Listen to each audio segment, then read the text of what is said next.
So this is day one, first day of our three-dimensional Pique Assiette workshop, and I'll show you what everybody's working on. They've done a lot of work with hand tools to cut and shape all their tessera out of cups and saucers and plates, and now they're just starting to adhere their work, working with thin set, make it dimensional.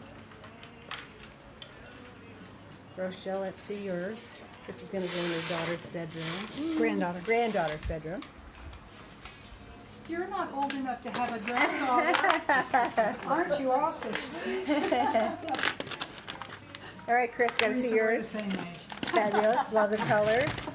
Love the colors. Teresa, got to see yours. Look at those layers. And Tabitha, great color combination.